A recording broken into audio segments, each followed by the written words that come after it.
Hello and welcome to a new episode of the Overseas Leafs Report. This time I'm outdoors, but luckily protected from the mosquitoes thanks to the netting that exists. It's been an eventful month to say the least. The Maple Leafs started 2020 on a two-game winning streak and followed that up with a great win versus the Islanders. And there was certainly the belief that they would continue to bank their points with most of their games at home.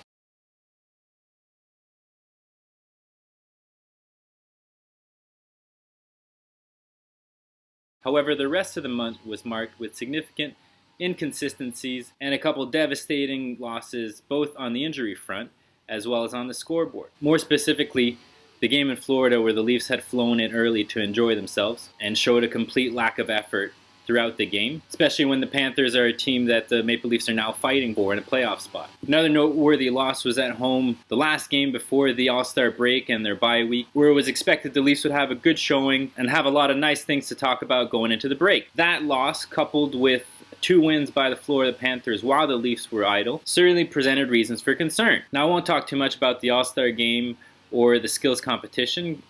To be honest, I didn't watch any of it. Best thing I took out from that weekend was probably Austin Matthews doing his best Ron Burgundy fashion interpretation. So the Leafs resumed the unofficial second half of the season on the road with 2 key games versus the Nashville Predators and the Dallas Stars. Fortunately, they showed up in both games. Obviously, there were moments where things got a little bit dicey, but I think they showed some good resolve in securing the win on both nights. I think I found a good analogy to compare this current version of the Maple Leafs. Present to you the Durian, king of fruits. A fruit grown locally, which is luckily in season.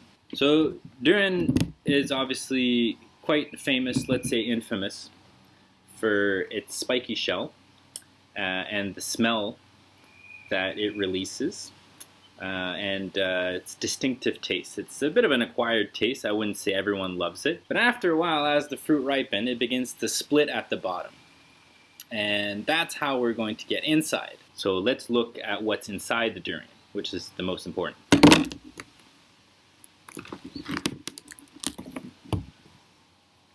So the inside of the durian has these clusters, I would call them, of like yellowy flesh. So once you've opened up the durian, you grab one of these little clusters here.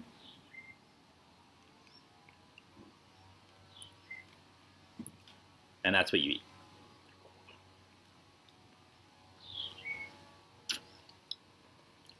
Now, why would I say that the current Maple Leaf season is a little bit like a durian? At first, the comparison seems far-fetched, but Maple Leafs obviously have a storied tradition. Some people love them, some people hate them, just like the durian. When you look at the current season, this is the outer shell. It's not as attractive as it should be. Certainly would expect more wins given this roster. But once inside, individual clusters of success. Individuals like Austin Matthews having a great season with his goal scoring. Mitch Marner picking up right where he left off after injury. William Nylander on a hot streak. Freddie Anderson, who seems to have regained his touch after the All-Star game. Could go on. A lot of individual successes. Then, of course, there's a section that you might discard. A lot of players' names have been mentioned as trade bait. Certain players on the roster that I would personally not be opposed to moving. But more importantly, I think these bits show the potential regrowth. And I think this is more representative of the injuries that the Maple Leafs have suffered this season. Significant injuries to key players. And once these players come back, that's when everything has a chance to come together. Between now and the end of the season, where hopefully at that point the Leafs can reclaim their status as the king of fruits. They now begin a key part of their season, starting at home with 2 games versus the Ottawa Senators, which will see Michael Hutchinson in nets, and then an important game versus the Florida Panthers, hoping to see a much better collective efforts out of the Leafs versus their divisional rival.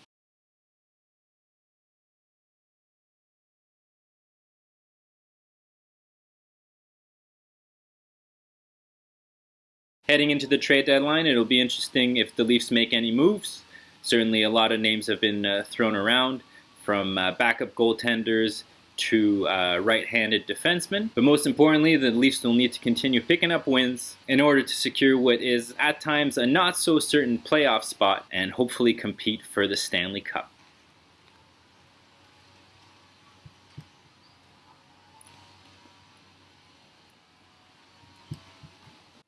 Also check out @OverseasLeafs on Twitter for the latest news and updates.